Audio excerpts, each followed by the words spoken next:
자, 옆에 있는 분들에게 인사합시다. 주 안에서 사랑합니다. 인사합시다.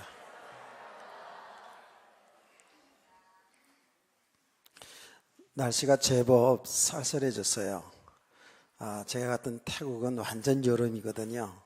계속 여름 날씨 있다가 이렇게 또 그러니까 더 오히려 우리나라가 많이 춥네요.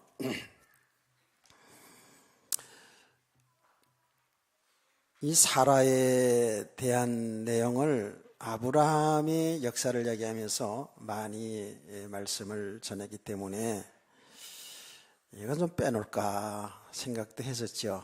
왜냐하면 오늘 있던 내용이 장례하는 내용이에요. 죽고 장례하는 이야기인데 그렇지 않아도 스산한데 그래서 제가 좀 생각을 했는데 근데 이 사라의 이 생애가 아브라함의 가정, 아브라함의 생애 속에서도 돕는 배필로서 아주 중요했고요.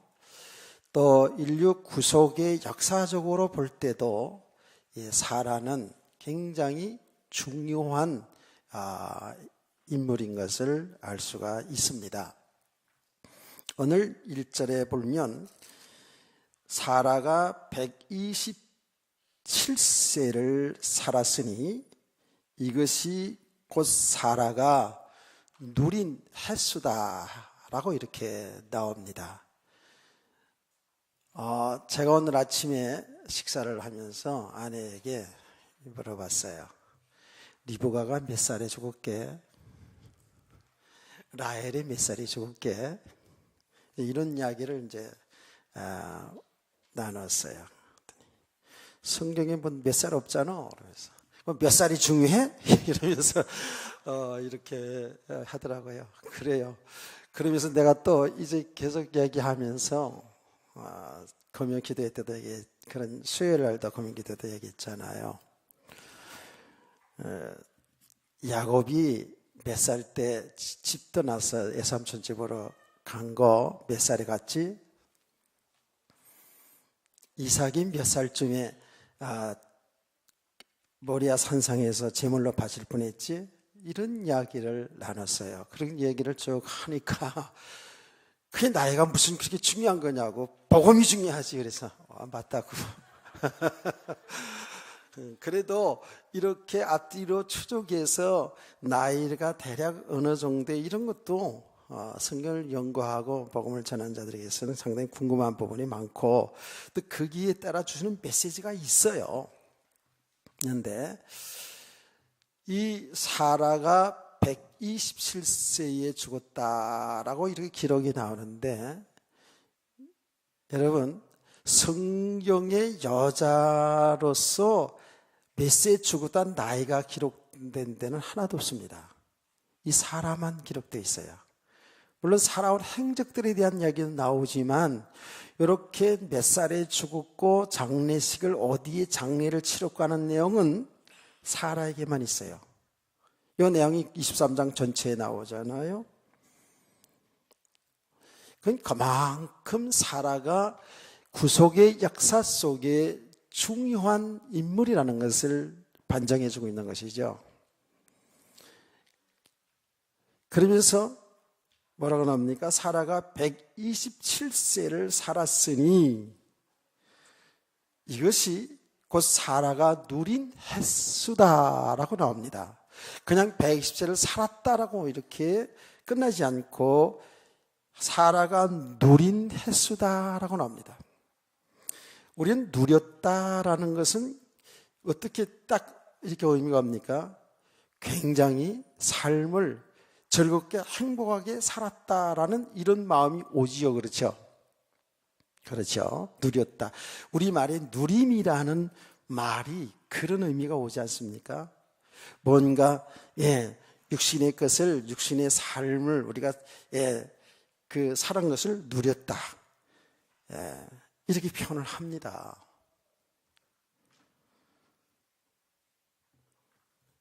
누렸다. 이 전에는 그래서 제가 누림에 대해서 한번 성경을 쭉 찾아보니까 옛날 성경에는 향년 127세라, 향년 몇 세라, 이렇게 한문으로 이렇게 되어 있어요. 그 향년이라는 그 말도 살아온 횟수라는 말과 동시에 누렸다라는 그런 표현이 있어요. 그런데 여러분, 지금 아브라함의 생애를 아브라함의 생애를 쭉 봤습니다마는 정말 사라가 아브라함한테 시집 와가지고 그동안 오랫동안 살면서 정말 이렇게 모든 삶이 즐겁게 행복하게 누렸나요? 물론 돈이 많아서 얻을 때도 있고 좋을 때도 있었는데 사실 고생 많이 했습니다. 사라가 고생 많이 했어요. 여러분이 아시다시피 갈대아 우르 지방에서 아브라함과 결혼을 했거든요. 거기서 가정을 이뤘거든요. 근데 거기에서 나왔어요. 그때 나이 아브라함은 75세고 사라는 9년 차니까 66세나요? 이렇게 그때에 결혼한 그 가정이 하란에서 갈대우르 지방을 떠나서 하란을 거쳐서 가나안 땅에까지 이르잖아요. 그렇죠? 가나안 땅에까지 갑니다. 오직 남편 하나 믿고 바라보고, 그때 자식도 없었어요. 정말 남편 하나 바라보고 그리고 거기까지 왔어요. 여러분, 갈대우르 지방도 하란 땅도 그 당시에는 상당히 발달한 도시입니다. 굉장히 살기 좋은 도시였습니다. 그때 당시 문명을 보면 정말 대단했습니다. 그런데 가나안 땅은 사실은 황량한 땅이었어요. 가나안 땅은 지금 이스라엘이잖아요. 저 이스라엘 땅이 실제로 제가 가보니까 뭐 좋은 땅도 있지만 대개 산악으로 이루어진 그런 땅이에요. 근데 거리상으로 보더라도 여러분이 쉽게 측정하기 위해서, 쉽게 좀 거리상을 알게 하기 위해서 얘기한다면 인천에서 그냥 부산 가는 거리 정도 돼요. 거기에서 하란 땅에서 이 가나안 땅까지 가는 길이. 그럼 그때 뭐 비행기를 타고 가겠어, 전철을 타고 가겠냐고, 자가용을 타고 가겠냐고, 걸어가는 거 아닙니까? 그러니 이게 뭐 얼마나 참 고생된 일입니까? 처음부터 고생의 길이죠. 아브라함을 따라서 시집와가지고 고생 많이 했다 그 말이에요. 가나안 땅에서 흉년이 들어서 또 얼마나 고생했습니까? 우리는 뭐 상상해 볼 수 있잖아요. 그러면서 일평생 속에 아브라함을 뒷바라지하면서 살아가는 동안에 그 마음고생, 육신의 고생 얼마나 많이 했어요. 그렇죠? 이제 그런 걸 좀 뒤에서 한번 살펴보기로 하고요. 물론 좋은 때도 있었어요. 그런데 성경은 이분의 나이를 127세로 이야기하면서 누렸다라는 표현을 하거든요. 그러면 이 누림이 뭔가? 육신적으로 평생 시집 자라가지고 잘 살고 누렸다, 이런 표현은 아니라는 것을 우리가 잠깐만 얘기 들어봐도 알 수 있잖아요. 그 누림이라는 것은 뭐냐면 믿음으로 살았다는 겁니다. 믿음으로 살았다는 거예요. 한 걸음 더 나가서 이 누렸다라는 그 말 속에는 하나님이 하시는 일 속에 살았다라는 거예요. 아멘. 이 부분을 여러분이 결론적으로 얘기해요. 이 부분을 잘 알아야 돼요. 뭐가 있어서 누리고 없어서 고난의 인생, 시집 잘못 왔구나, 그런 인생이 아니라 우리 성도는 하나님이 구원하시고 하나님의 계획 속에서 인생을 살아가지요.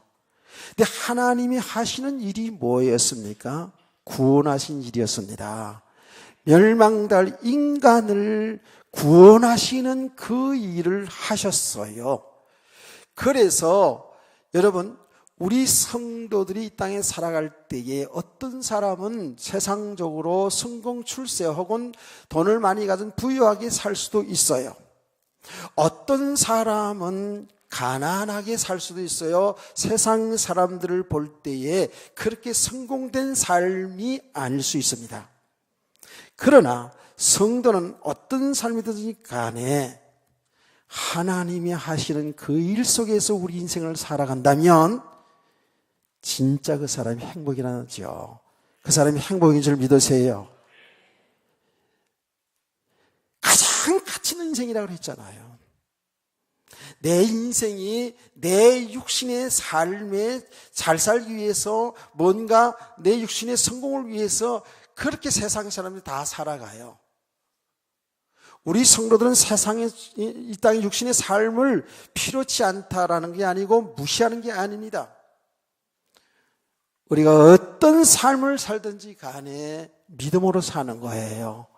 믿음으로 산다는 것은 우리는 하나님의 백성으로 사는 것이요, 하나님의 자녀로 사는 것이요, 하나님이신 예수님을 주인으로 모시고 사는 것이요, 주님의 뜻을 이루는 삶 속에 내 인생이 있어야 돼요. 아멘. 우리 학생들도 이걸 잘 알아야 됩니다. 그 어려운 얘기가 아니에요. 우리가 지금 공부해서 지식을 쌓는 것도 하나님이 여러분에게 주신 모든 그 달란트죠. 기능도, 여러분의 건강도, 여러분의 모든 삶을 하나님이 하시는 일, 하나님의 뜻을 이루는 그 일 속에 여러분의 지식이, 여러분의 기능이, 여러분의 경험이, 여러분의 건강이, 여러분의 물질이, 아멘 안 하죠? 좋아요. 그래서 여러분의 모든 삶이 하나님의 뜻을 이루는 속에 있기를 축복합니다. 이거예요. 우리는 신앙생활을 하면서도 내가 예수 믿고 육신적으로 잘 되어보려고 하고, 그렇게 몸부림치며 살아왔잖아요. 당연하지요. 당연한데 이제 우리 믿음의 사람들은, 적어도 우리 언약의 성도들은 이 수준을 넘어서서 정말입니다, 하나님의 역사를, 하나님의 말씀을 이루는 그 삶 속에 여러분 일생이 잘 있어야 돼요. 여기 여자의 일생이 돼야 돼요. 아멘. 여자의 일생 노래도 있잖아. 여자의 일생. 살아가는 동안에 지금까지 여러분 십장가 가서 글쎄 좋은 날도 있었겠지만 대부분이 다 어려운 과정을 거칩니다.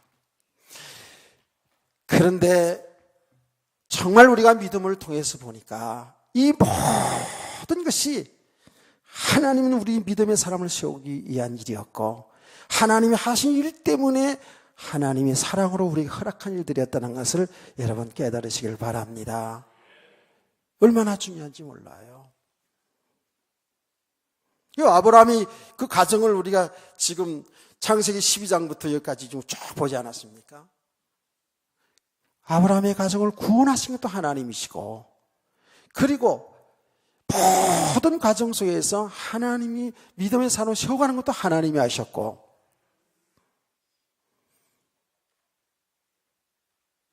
결론도 하나님이 하셨잖아요. 처음과 마지막에 하나님이 주관하셨어요.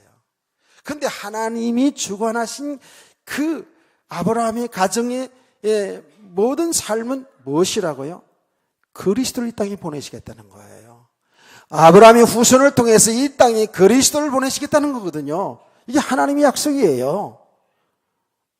그럼 하나님이 그리스도를 보내시겠다, 내 씨를 통해서 큰 민족을 이루겠다, 내 씨를 통해 천하 만민이 복을 얻으리라 하시는 그 말씀이 단순히 육신의 자손을 얘기하는 것이 아니라 예수 그리스도라고 그랬지 않습니까? 아멘. 성경이 그렇게 정확히 말하잖아요.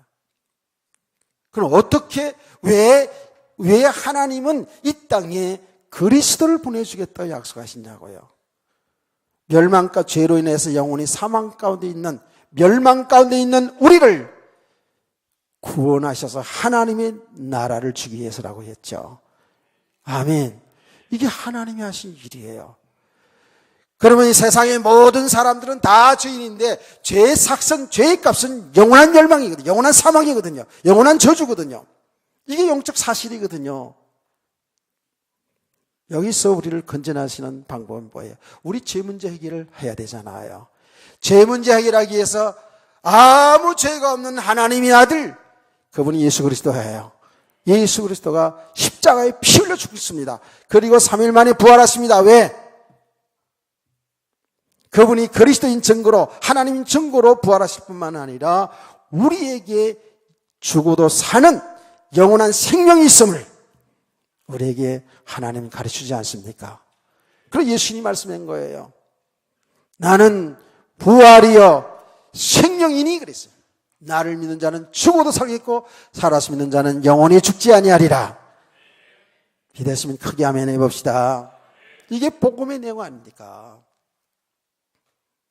하나님은 처음부터 끝까지 예수 그리스도를 통해서 우리 인류를 구원하시겠다는 것을 성경에서 계속 말씀하셨다 그랬죠. 그런데 그 내용이 구약 시대에는 그림자로 보여줬고요. 그림자로 보여줬다고요.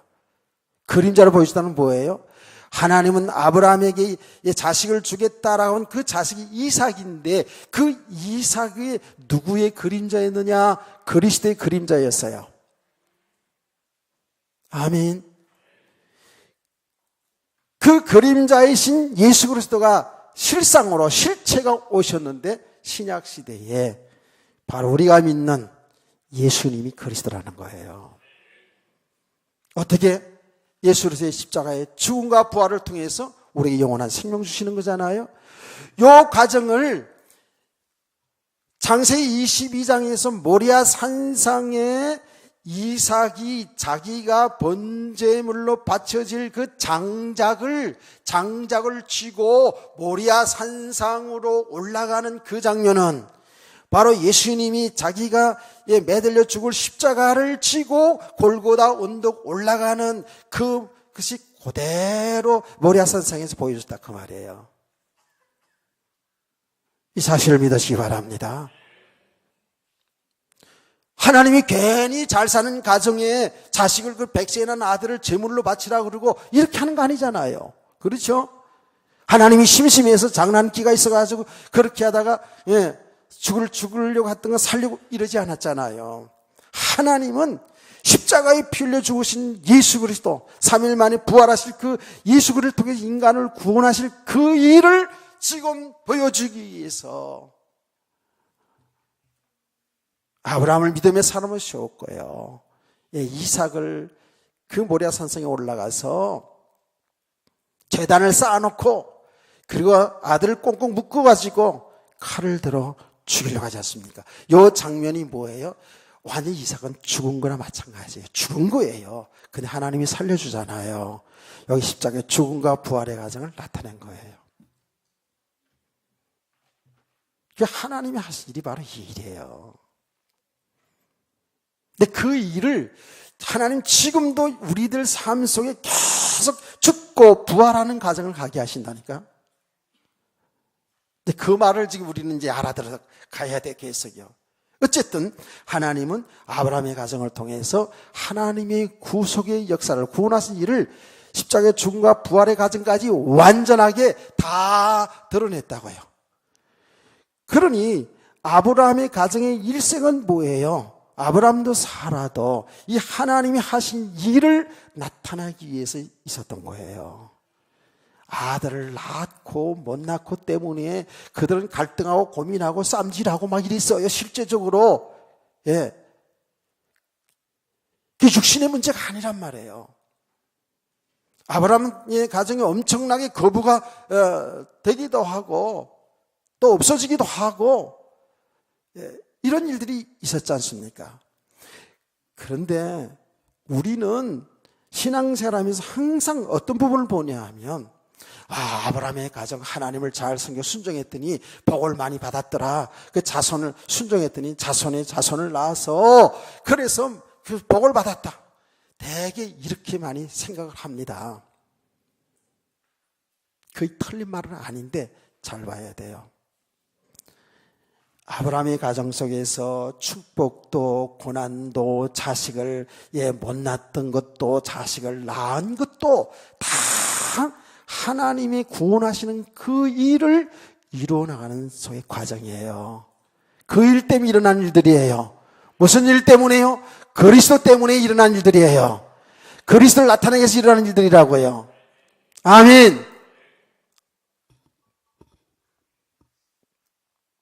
이거는 아브라함뿐만 아니라 우리 성도를 한 사람 한 사람도 모두가 똑같은 거예요. 아브라함을 모델로 보여준 거예요. 그야말로 그리스도를 나타내기 위한 믿음의 조상이에요. 우리 성도도 똑같은 거예요. 우리 신앙생활, 이 믿음이 안 되어지면 그저 신앙생활 잘해서 만사형통되고 사업 잘 되고 그저 잘 되기 원합니다. 자식들 잘 되기 원합니다. 좋아요. 그걸로 끝나서는 안 된다고요. 제가 옛날 생각이 납니다. 옛날 어떤 성도지 가정에 처음 이제 교회에 나왔는데 교회를 조금 다녔다나 뭐 하여튼 간에 이렇게 나왔어요. 좀 나이가 들으신 분인데 가서 기도를 합니다. 말씀을 전하고 기도를 합니다. 이분이 기도하는데 계속 중얼중얼 하셔요. 여러분 기도할 때 중얼중얼 하지 마시고 그냥 아멘 하시면 됩니다. 그죠? 그런데 그래서 하도 이상해서 눈을 떠봤지요. 제가 눈을 뜨고 눈을 꼭 감고 기도하라는 법은 없으니까 기도하면서 눈을 떠서 보니까 이분이 이렇게 빌어요. 이렇게 빌면서 이렇게 빌면서 그렇게 잘 되길 원합니다. 제가 우리 자녀들 잘 되길 원합니다. 우리 자녀들 잘 되길 원합니다. 그러면서 이렇게 옛날 그 미신 섬기던 그런 식으로 계속 이러고 계시더라고요. 우리 신앙생활은 정말 믿음으로 속으로 들어가 보면 여러분과 저는 다 축복 다 받았다 그랬죠. 아멘. 왜요? 죄 문제 다 용서받았죠. 하나님의 자녀가 되었죠. 우주 만물을 창조하신 창조주 하나님이신 그 예수님이 우리의 주인이고 우리 신랑이라잖아요. 우리가 영원토록 함께 계신다잖아요. 그리고 우리를 하나님 나라로 인도하고 있잖아요. 우리는 죽어도 영원한 천국 가잖아요. 완전한 천국 다 받았죠. 그런데 우리는 신앙생활하면서도 거의 종교적 수준, 불신자 수준을 넘어서지 못하고 그냥 이런 수준이야. 다 잘되게 해주고 잘돼주고 그러면 잘돼지면 지가 많이 빌어서 잘된 줄 알고 착각하고 안 되면 왜 하나님이 나를 축복해 안 해줬냐고 이렇게 원망하고 불평하고 그냥 이런 수준이라고. 구원은 받아놓고도. 근데 우리의 믿음은 뭐예요? 잘되고 안 되고가 아니라 모든 것들을 통해서 하나님이 구원하신 일로 볼 수 있기를 축복합니다. 이게 믿음의 삶이에요. 좀 쉽지는 않죠. 이렇게 지금 계속 말씀을 들어도 우리의 삶은 육신에 묻게 살죠. 지금 저걸 어쨌든 잘 돼야지 뭐. 제가 얘기하지 않습니까? 수십 년 신앙생활하고도 이렇게 설교를 하니까 목사님이 세상을 몰라서 그래요. 막 이래요. 성도들을 몰라서 그래요. 설교가 얼마나 힘든데요. 그렇게 수십 년 신앙생활을 그러더라고요. 그럼 목사님 성도들 힘을 줘야지. 잘 되고 안 되고 상관없이 하나님이 하신 일을 보자 그러면 어떻게 합니까? 그래서 제가 그랬어요. 저도 살 만큼 사랑하잖아요. 이제는 제 나이가 이젠 70쪽으로 가깝습니다. 이제는 다 알아요. 여러분이 어떤 메시지를 할 때 여러분이 즐거워하고도 신나고 막 눈물을 흘리고 감동받는 제가 잘 압니다. 여러분이 어떤 메시지를 어떤 설교에 여러분이 육신적으로 충족해하고 만족하는지 안다니까.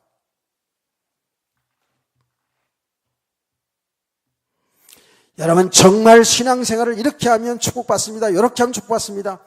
여러분 아마 어느 정도는 더 잘할 수도 있을 수 있어요. 그게 아니에요. 정말 우리 성도들은 하나님이 하신 일 속에 살기를 축복합니다.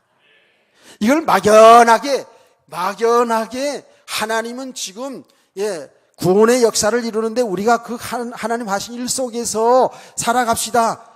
근데 이야기 같지 않죠? 여러분 얘기 같지 않죠? 아니요. 하나님은 지금도 여러분 삶 속에 구원하시는 일 계속해요. 지금도 계속 하나님은 말씀을 통하여서 여러분 삶을 통해서 죽고 사는 과정을 가게 하신다니까요, 지금. 깨닫기를 축원합니다. 그래서 여러분 이 말씀이 너무 중요하고요. 어떤 말씀을 듣느냐는 이건 너무 중요하고요. 여러분 삶을 들여다보세요. 들여다보면 좋은 일도 있고 안 좋은 일도 있고, 그야말로 우리 육신의 기준으로 성공 축복의 일도 있고 정말 실패도 있고 고난도 있어요. 이걸 두려워하지 말아야 돼요. 이제는 뭘 된 것 때문에 자랑할 것도 없고 안 된 것 때문에 낙마할 것도 없어요. 그 일들 속에서 우리는 정확하게 하나님이 구원하실 속에 볼 수 있기를 축복합니다. 여기서 뭐예요? 여기서 되어져도 내가 한 거 아닙니다. 나는 죽고 그리스도만 나타날 수 있고, 안 되어지는 가운데서도 정말 내가 할 수 있는 일이 아닙니다. 나는 죽고 그리스도만 나타낼 수 있는 성도 되기를 축원합니다. 그리스도만 바라볼 수 있기를 축원합니다. 오늘따라 마이크가 좀 탁탁하네요. 날씨가 추위를 타나 봐 이놈이. 좀 편안치가 않아. 우리는 항상 사는 길인 예수 그리스도를 발견해야 돼요. 말씀을 통해서 나는 죽고 그리스도를 얻고, 그리스도 안에 있는 그 세계, 그게 하나님 나라, 천국을 얻어가시길 축복합니다. 이게 우리 신앙생활 과정이거든요. 우리는 맨날 되고 안 되고 따라서 여기에 그냥 울고 웃고 하는 인생으로 살아왔거든요. 사실 예수 믿어서 구원받았어도요, 정신을 똑바로 차리고 눈을 크게 뜨시고. 그래서 사라가 120세를 누렸다는 것은 신앙생활을 잘했다 이것도 아니고, 많이 축복을 받았다, 거부가 되어서 아브라함이 거부지 우리 딱 이거 오잖아요. 그래 누린 게 아니고요, 믿음으로 하나님이 하신 일 속에 살았기 때문에 그런 거예요. 아멘. 그가 사실은 믿음 생활 바로 하지 못하고 헤매고 혼돈했을 때도 하나님은 그와 함께 하시면서 하나님이 하신 일을 이뤘기 때문에 아브라함도 사라의 생애는 믿음으로 살았다고 성경 얘기해 주는 거예요. 할렐루야. 저와 여러분은 믿음으로 사는 거예요 지금. 자, 그러면 우리가 사라의 127년의 생애를 우리는 좀 살펴볼 필요가 있어요. 이렇게 믿음으로 살은 사라의 그 신앙의 여정을 우리가 살펴볼 수 있어야 돼요. 그렇죠? 그의 생애, 127년의 생애를 이 시간에 어떻게 다 얘기하겠습니까? 근데 중간중간 보면은 우리가 그 생애를 알 수가 있죠. 자기 남편을 따라서 아까도 얘기했습니다만 하란에서 살기 좋은 도시에서 살다가 그 황량한 가나안 땅에 이르렀어요. 거기에 살다가 흉년이 들지 않았습니까? 그 며느리가 얼마나 힘들었겠습니까? 그렇죠? 많이 힘들었을 것입니다. 그런 가운데에 남편 아브라함이 어디 밖에 나갔다 들어오더니 소식을 들었어요. 애굽에는 흉년이 안 들고 그냥 곡식이 많다더라. 그래 갑시다. 그래서 어떻게 남편 따라 곡식을 찾아서 양식을 찾아 가야 되죠. 그래서 가나안 땅을 떠나서 애굽으로 내려갑니다. 애굽으로 내려가는데 여러분이 잘 많이 들었죠? 내려가다가 애굽이 다 가까이 왔을 때에 아브라함이 사라 아내에게 얘기합니다. 여보, 할 말 있어요. 무슨 말인데요? 심각하게 아브라함은 얘기합니다. 당신은 정말 너무 아름다워. 뿅 가지 마세요. 아름다워. 그러니 당신이 너무 아름답기 때문에 저 애굽 사람들이 당신을 차지하기 위해서 나를 죽일 수 있지 않아? 그러니 오늘부터 앞으로 계속 어딜 갈 때마다 당신하고 나 사이는 어떤 사이? 여보 당신 사이가 아니라 오빠 동생 사이로. 그래서 오빠라고 불러줘 이렇게 한 거야. 그렇죠? 그렇게 했다고요. 그 아브라함이 그렇게 얘기했어요. 그러니까 사라가 알았어요. 제가 얘기했죠. 우리 여자분들 어디 가시든지 이쁘다고 아름답다고 그러면 그건 넘어가지 마세요. 뭐가 있어요? 거기 또 있을 수 있어요. 자, 아브라함과 사라 사이에 뭐가 있었겠어요? 실제로 아브라함은 아내를 사랑했고, 정말 또 그 아브라함의 사례는 객관적으로 아브라함의 눈에만 이쁜 게 아니라 객관적으로 이쁜 여자였죠. 그렇죠? 왜? 갈 때마다, 아니 그때는 60대였는데 나중에 90대 됐는데도 남자들이 탐을 냈지 않습니까? 그러니 얼마나 아름답고 얼마나 몸 관리를 잘했는지. 내가 그래서 거기 헬스장이 어딘지 알아보라고 그랬잖아. 이럴 때 졸다가 이 헬스장 얘기만 들면 여기 헬스장이 어디 이렇게 다이어트를 잘하는 헬스장이 있나, 이것도 이렇게 갈 수도 있어요. 눈 감고 있는 사람이 있어 제가 이렇게 헛소리 하는 거예요. 자, 그때 여러분 보세요. 사람이 보세요. 아무리 육신적으로 사랑한 관계랄지라도요, 어떤 환경이 오잖아요. 전부 자기 중심적이에요. 안 그래요? 여러분 부부들은 살아봐서 알잖아요. 진짜 우리가 이 복음이 믿음이 실상이 믿음이 되지 않으면, 진짜 믿음이 되지 않으면 전부 자기 중심적인 삶을 살게 돼 있어요. 자기 유익손에 따라서 살게 돼 있다니까. 아브라함이 자기 아내 사라를 사랑하지 않는 게 아닙니다. 그런데 보세요. 자기 죽을까 봐 아내를 두기라고 하지 않습니까? 그러면 그 빼앗길 게 뻔하잖아요. 사람이 이렇다니까. 할 말 많은 부분이죠, 이게요. 이거는 여러분 아브라함뿐만 아니라 우리 모두 하다 그래요. 남자뿐만 아니라 여자도 마찬가지예요. 전부 다 자기 중심. 이게 진짜로 우리의 정체성, 우리를 딱 드러내보면요, 전부 자기 기준, 자기 생각, 자기 유익손에 따라서 모든 것을 움직입니다.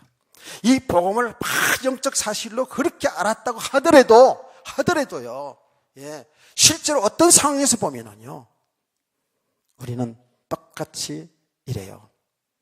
그래서 우리는 은혜가 필요한 자고요. 우리는 그래서 날마다 죽어야 되고요. 정말 그리스도 아니면 사는 길이 없다는 것을 발견해야 되거든요.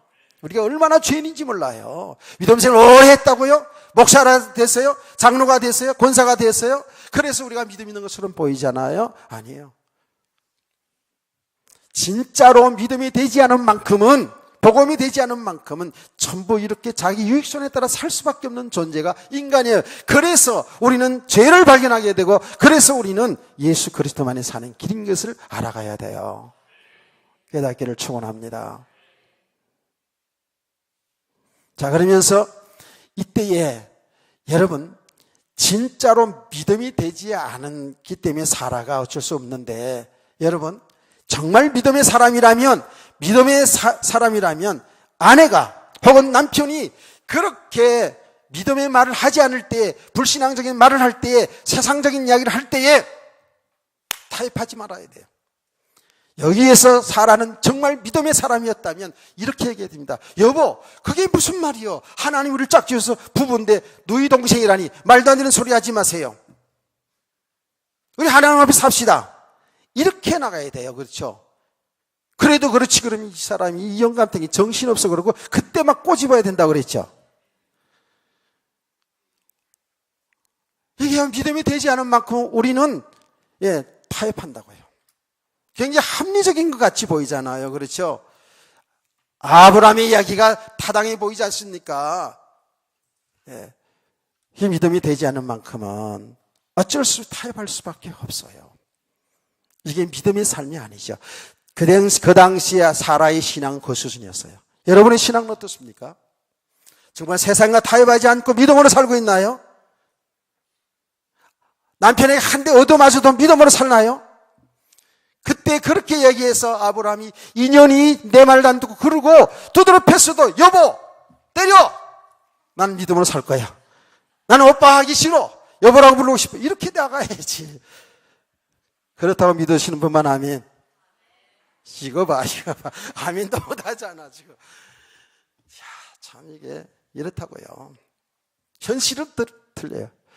그런데 여러분 그러잖아요. 제가 우리 신앙생활은 믿음 따로 삶 따로가 아니라 믿음이 되어준 만큼 된다 그랬잖아요. 제가요 여러분에게 이 간증을 여러분 한 간증 실제로 어떤 장로님의 간증이기 때문에 실제로 제가 들은 것을 얘기한 겁니다. 저 밑에 경남 쪽에 있는 교회의 어떤 장로님의 간증이에요. 부인이 교회 집사인데 아무리 핍박해도 교회 나가는 거야. 그분의 간증 그대로입니다. 그래서 때리기도 하고 성경 찍기도 하고 교회 갔다 오는데 그냥 기다렸다가 재래식 화장식 옛날에 썼으니까 재래식 가서 똥바가지를 만들어가 똥바가지로 그냥 부인을 머리를 붓기를 하지 않나. 교회 나간다 머리 빡빡 깎질 않나. 똥바가지 보면 다른 옷 갈아입고 냄새 피면서 교회 가고 머리 빡빡 깎으면 수건 쓰고 교회 가고 이런 여집사님이에요. 근데 그러나 어느 날 주일날 이렇게 예배 드리는데 그 집사님이 안 나왔어요. 저는 이렇게 예배 드리면서 뭐 성도 얼마 되지 않기 때문에 다 보이잖아요. 보이니까 누가 안 나가고 다 자리가 또 꼭 보면 앉는 자리들이 있어. 그래 다 알지요. 목사님이 보니까 집사님 만났어요. 그래서 예배를 마치고 갔더니 이불 쓰고 누워 있는 거예요. 알고 봤더니 남편한테 맞았어. 교회 나가는 것 때문에. 무슨 일로 했는지 그거는 간증한 건데 다 얘기할 수 없고 하여튼 맞고 몸져 누워 있는 거예요. 그만 죽게 됐어요.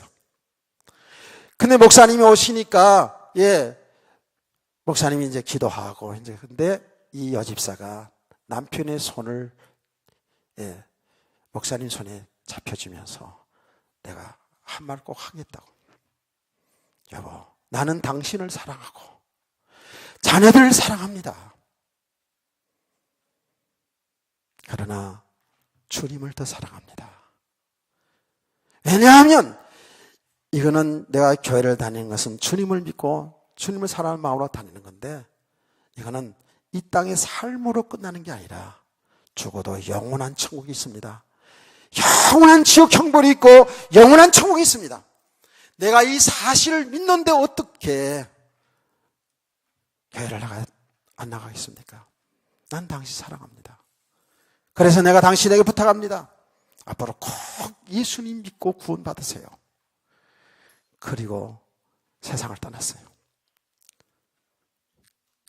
그리고 나서 이 남자가 대성통곡하고 그 주일에 교회를 나가서 신앙생활하기 시작해서 장로님까지 되셨어요.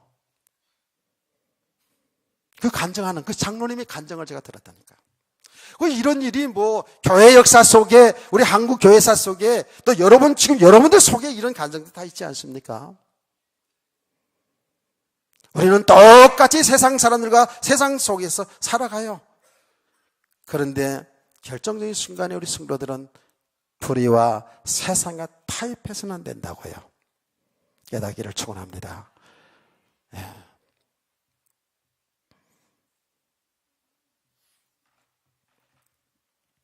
이런 과정들을 거치는 거예요. 많은 과정들을 거쳤어요. 이런 일이 사실은 한 번만 있던 게 두 번씩이나 있었잖아요. 그렇죠? 두 번씩 있었어요. 그러니까 이런 과정에 있어서요. 아브람 편에서도 그렇지만 사라 편에서도 이게 얼마나 수치스러운 일이요, 모욕적인 일이요, 고통스러운 일입니까? 여자가 말이에요.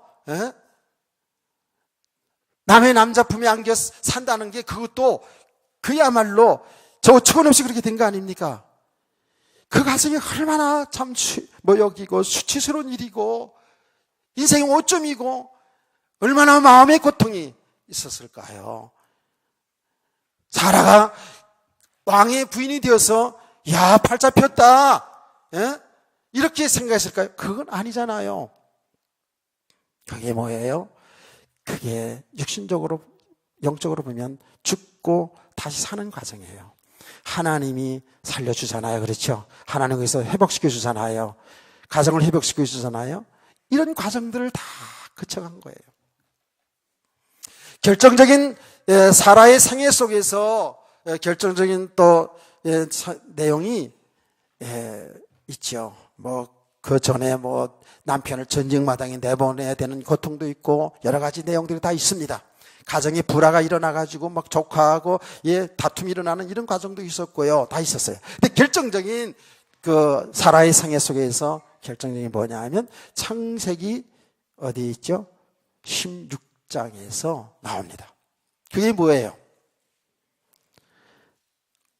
비교적 자세히 말씀드렸잖아요.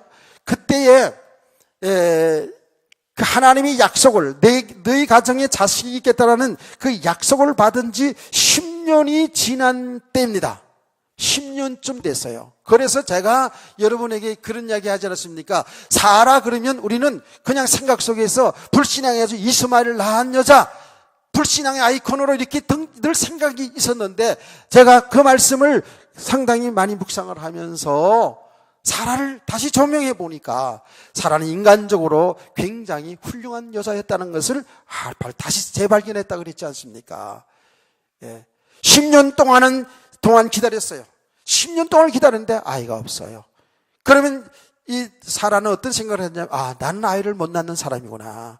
지금 같아서는 빨리 병원 가서 남편이 잘못됐는지 자기가 잘못됐는지 검사해 볼 수 있지만 그 당시 그럴 수 없잖아요. 그러니까 나는 불임이구나 생각을 했습니다. 10년 동안 기다렸잖아요. 그리고 어떻게 했어요? 자기 몸종인 하갈을, 젊은 여자 하갈을 남편 아브라함에게 처벌어 주지 않았습니까? 그 고통이 얼마나 컸겠습니까? 그렇죠? 엄청 고통 가운데. 그러나 이 사라는 어떻게 해요? 이 집에 와서 자식을 낳아줘야 된다는 이 소명감 때문에 하나님은 아브라함에게 내 씨를 주겠다, 내 자손을 주겠다라고 약속하신 말씀이 있어요. 그렇죠? 그 이전에도 이미 벌써 16장에서 15장에서도 분명히 내 몸에서 날짜가 있다라고 아브라함이 가정이 약속했잖아요. 사라도 알고 있어요. 그러면 뭐예요? 내가 자식을 낳지 못하니 젊은 여자를 통해서 아브라함의 자손을 받으면 되지 않냐? 아브라함의 씨를 받으면 되지 않냐? 그게 하나님의 뜻을, 하나님의 말씀을 이루는 삶인 줄 아는 거예요.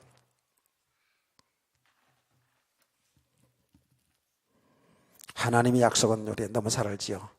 그렇게 해서 자식을 낳는 것이 아니라 사라를 통해 자식 낳는 것이 하나님의 계획이었지만 사라는 거기에서 실수를 한 거죠, 사실은. 그러나 그 중심은 그 가문의 이 기업을 이어주고 싶은 하나님의 말씀을 이루고 싶은 이런 마음이 살아 있었다고요. 그래서 우리가 중요한 메시지를 받지 않았습니까? 사라의 그런 행위를 통해서 우리가 신앙생활을 열심히 하는 것도 중요한데 하나님이 하신 일 속에서 해야 된다고요. 나는 열심히 하고 있는데 나는 하나님의 말씀대로 하는 뜻대로 살려고 하는데 오히려 하나님의 일이 반대될 수 있다는 것이요. 사라가 그랬어요. 우리가 신앙생활하면서 이런 부분들을 잘 메시지로 받아야 돼요. 정말 내 모든 삶을 통해서 내 가정생활, 내 직장생활 모든 하는 일들을 통해서 이것이 과연 하나님이 하신 일, 하나님의 뜻이 맞는 것인지 아니면 내 뜻대로, 내 생각대로, 내 욕심을 따라서 세상의 풍속을 따라서 지금 살고 있는지를 여러분이 깨닫기를 저는 축원합니다. 이런 과정이 있었어요. 어떻게 보면 이것도 굉장히 훌륭한 삶이었죠. 근데 여기서 아주 중요한 부분을 뭐를 우리가 알 수 있냐 하면 그래서 우리 성도들은 지금 알고 있어요.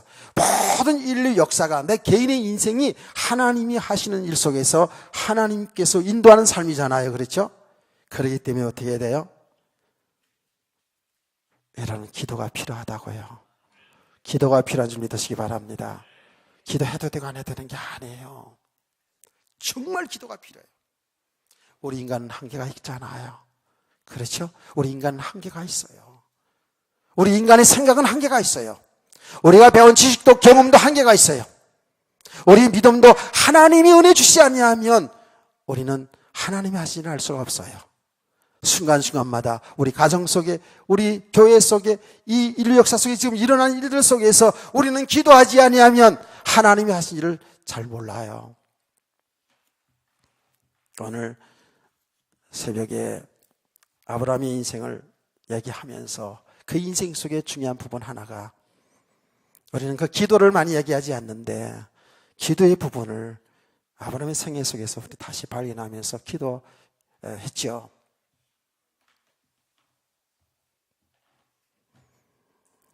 이때에 사라가 정말 10년의 세월을 기다려오는 가운데에 그런 마음이 들 때에 내가 불임이구나, 아브라함의 씨를 받아줘야지, 내가 양보하고 젊은 여자를 줘야지 라고 이 생각까지, 인간적으로 훌륭한 생각이겠죠. 이 생각까지 왔을 때에 그게 맞다라는 확신도 못 들은 것 같아요. 우리가 신앙생활을 하다 보면, 주의를 하다 보면 내 생각 속에서 이렇게 하면 맞다라고 이렇게 몰아갈 때가 있거든요. 저도 그런 경험이 상당히 많이 있습니다.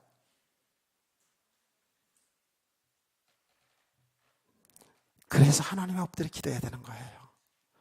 우리가 아무리 주를 위해서 좋은 생각을 가졌다 할지라도, 좋은 일이라고 생각할지라도 하나님 앞에 엎드려 기도해야 되는 겁니다. 하나님의 생각과 우리의 생각은 맞을 때도 있지만 다를 때가 많아요. 아멘. 기도를 해보갑시다. 가을을 맞이하면 기도를 해보갑시다. 기도를 좀 많이 제가 강조할 겁니다, 앞으로. 제가 이번에 태국 집회에 갔다 오면서도 많은 부분을 보고 깨달았어요.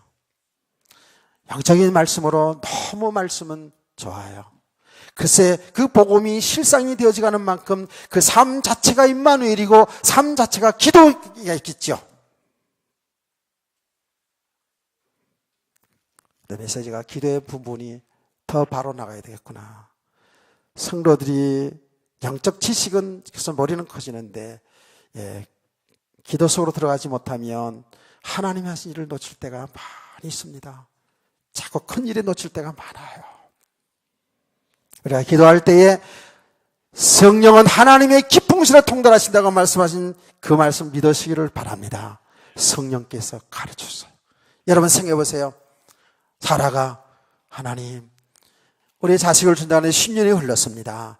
지금 내 생각은 내가 지금 자식을 못 낳는 내가 불임인 것 같은데, 그러네 이 젊은 여자를 주인에게 처벌을 주려고 합니다. 그래서 자식을 낳는 것이 이게 하나님 맞습니까?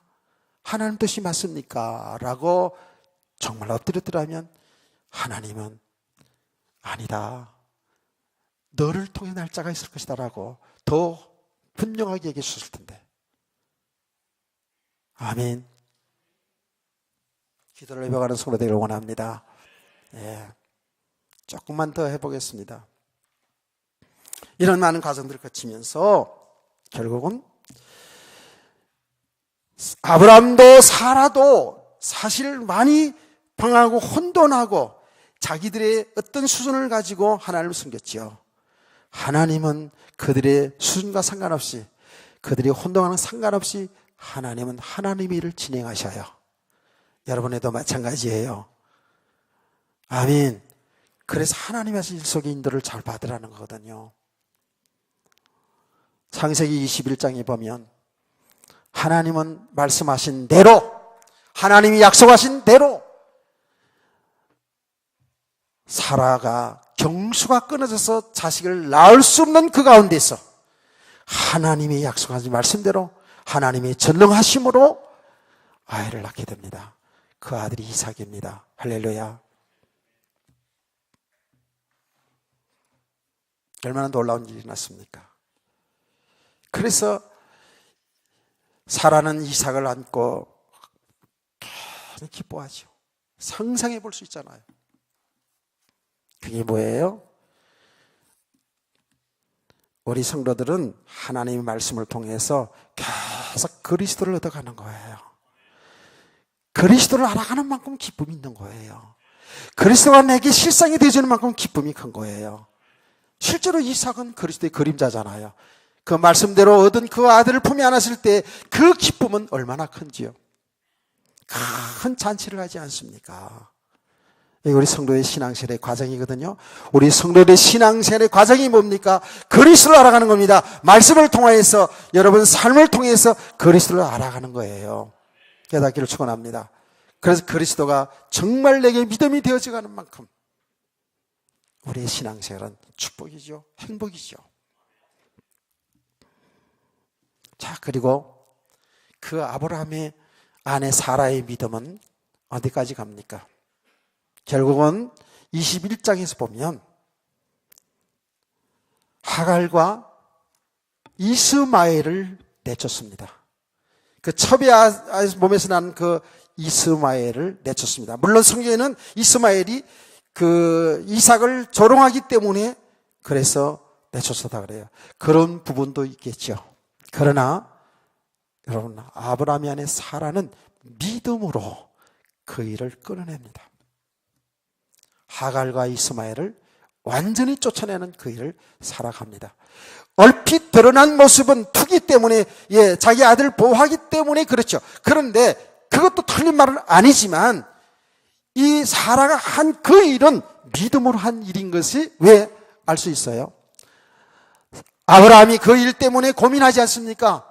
사라가 그럽니다. 자기 남편에게 저 여자와 저 아들을 내쫓아 버리라고 그랬어요. 아브라함은 큰 고민을 합니다. 매우 큰 근심을 합니다. 그렇잖아요. 지금까지 아브라함이 생에 있어서 얼마나 육신의 즐거움을 갖다 준 그 하갈과 이스마엘인데요. 그걸 끊어버린다는 것은, 내쫓는다는 것은 정말 힘든 과정이었어요. 그래서 아브라함은 거기에서 하나님 앞에 엎드려 기도하는 겁니다. 그때 하나님은 그렇게 얘기합니다. 아브라함아, 내 아내 말대로 그 하갈과 이스마엘을 내쫓으라는 거예요. 뭐예요? 하나님의 뜻은 내쫓는 거예요. 우리 인간적으로 보면 어째 그럴 수 있나 그러지만 이 하나님의 뜻, 여기 믿음으로 한 일이에요. 깨닫기를 축원합니다. 우리는 이런 부분을 보면서 그러죠. 인간적인 생각으로 그럴 수가 있을까? 그건 우리들 생각이에요. 믿음으로 한 일이라고요. 설사 그가 어떤 다른 생각 속에 했을지라도 그 일은 하나님이 하신 일이에요. 하나님이 하신 일 속에 한 일이 믿음으로 하는 일이에요. 아멘. 여러분, 우리가 인간적인 생각으로 이런 부분을 봐서는 정말 안 되는 것이죠. 여러분 생각해 보세요. 아브라함과 사라가 똑같이 이 과정을 거쳐가면서 아브라함만 믿음이 되어지고 사라는 믿음이 안 됐을까요? 아니에요. 저는 창세기 22장에서 하나님이 아브라함에게 불러서 내 사랑하는 독자 이삭을 내게 제물로 바쳐라, 번제물로 바쳐라. 그럴 때에 아브라함이 아침 일찍이 이 이삭과 종들을 데리고 모리아 산성으로 나가지 않습니까? 나는 이 설교를 선배 목사님들 통해서 설교 들을 때 어떻게 들었냐면, 사라가 불신앙할까봐, 사라가 막을까봐, 사라가 반대할까봐 아침 일찍이 일어나서 데리고 갔다라고 이렇게 설교를 많이 들었고, 저도 그렇게 설교한 적이 있어요. 아니에요. 이제 이 말씀을 보니까 아닙니다. 믿음으로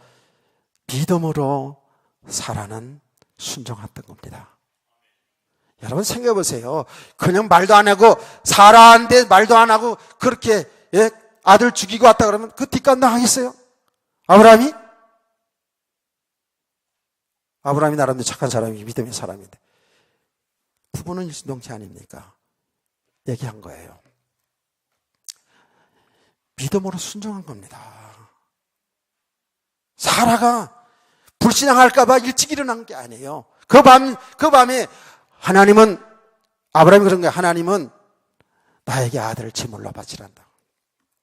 여러분요, 하나님의 말씀을 같이 들은 사라가 그 누구보다도 하나님을 알았어요. 왜요? 하나님의 말씀이 자기에게, 경수가 꺼내서 도대체 죽은 몸 같은 자기에게 하나님이 말씀하신 대로 임신을 하게 하고 아들을 낳게 하지 않았습니까? 할렐루야. 이 과정을 사라가 거쳤는데 그 고통을 10달 아프고 그래서 낳은 아들을 안았던 사람이 바로 사라입니다. 믿음이 없다고요? 불신장할까 봐 그랬다고요? 천만에. 교회에서도 사실 여자 성도들이 더 믿음이 좋아요. 제가 볼 땐 아직도 그래요. 새벽에 나오는 사람도 여자가 더 많아요. 그럼 누가 어떻게 말할 거예요? 새벽 기도 플러스 믿음은 아니지만 어쨌든 여러분 어떻게 생각하십니까? 다들 그래요. 여자들이 더 믿음이 좋다고. 왜 그러냐? 고난의 과정을 더 거치기 때문에, 해산의 고통이 더 있기 때문에, 더 주님을 사랑하고 하나님 사랑하는 게 더 있다는 거예요. 왜? 남자들 자식 사랑한다 하지만 엄마만 못해요. 왜요? 10달 동안 얼마나 이렇게 끓이면서 났어요, 글쎄. 밥도 제대로 못 먹고 그 낳는 고통. 제가 얘기하지 않았습니까? 제가 첫 아이를 낳고 여자를 존귀하게 보기 시작했다고. 믿음과 상관없이. 저는 어느 교수가 강의할 때 이랬어요. 이렇게 얘기합니다. 여자는 컵에들은 물이다. 큰 대접에 큰 그릇에 그러면 물이 큰 그릇에 보이는 것이고, 작은 그릇에 물이 들어가면 작은 그릇에 보이는 것이다. 그릇은 남자고 여자는 물이다. 여자를 우습게 강의를 하더라고요. 맞아. 여러분은 그렇게 듣지 않았어요? 남편은 하늘이고 여자는 땅이고. 요새는 그렇게 하면 매맞지. 그렇게 얘기하면 안 돼요. 이런 남존여비 사상이 우리들 속에 얼마나 많이 있었습니까? 그렇습니까? 그래요. 우리는 그런 부모들 밑에 자랐기 때문에 자랐다고요. 그래요. 어느 정도로 그렇게 자랐습니까? 남자가 부엌에 가면 왜 고추가 떨어지냐고, 글쎄. 여자한테 사랑받지. 그럼 우리 그런 식으로 자랐잖아요. 그런데 아내가 아이를 낳는 걸 보고 저도 같이 낳았어요. 이야, 여자는 위대하구나. 인간적으로도 그때부터 여자를 다시 보기 시작했다고요. 제가 무슨 말을 하겠다는 겁니까? 말씀이 성취되는 과정은 사실은 사라가 더 많은 고통이 따라온 거예요. 많은 수모도 있을 거예요. 고통이 온 거예요. 그 과정 속에서 하나님의 말씀을 성취하신 걸 보지 않았습니까? 믿음의 사람이에요. 이거는 제가 추종해서 이야기하는 것이 아니라 성경이 그걸 증거합니다. 어떻게 증거하는 줄 아십니까? 히브리서 기자는 이렇게 말합니다. 사라는 단산, 자기가 자식 낳을 수 없는 것을 알았지만 믿음으로 자식을 낳았다는 거예요. 할렐루야. 왜?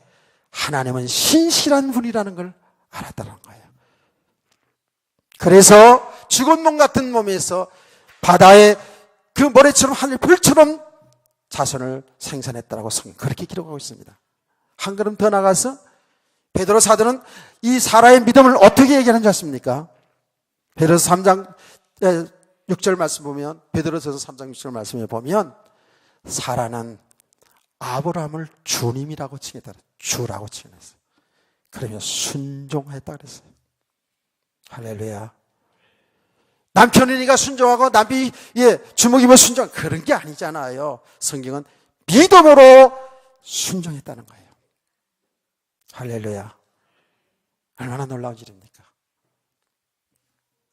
이렇게 믿음의 사람으로 세워져서 하나님의 구원하신 일을 나타내는 일생이 127년의 생애를 마감합니다. 얼마나 위대한 삶이에요.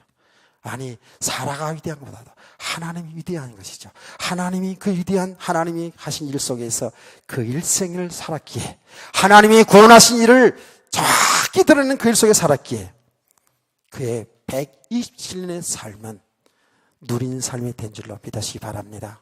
우리에게 지금도 계속 메시지를 주는 참으로 복이 있는 인생인 줄 믿으시기 바랍니다. 우리 성도들이요,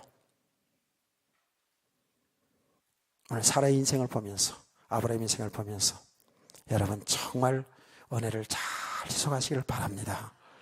그래서 이 땅에 남은 생애들 하나님이 하신 일 속에서 여러분 인생이 빛나시기를 주의 이름으로 축복합니다. 언제 부르는 것은 하나님이 정해져 있는 것이에요. 그 이후에는 하나님이 놀라운 역사가 있지 않습니까? 그 이후의 이야기는 오후 시간에 계속 연달아 할 겁니다. 그래서 점심을 잡수시고 오늘 오후 시간에도 계속 은혜를 받는 그런 복된 성도들 주의 예수로 축원합니다. 자, 찬송가 492장을 찬송 부르겠습니다.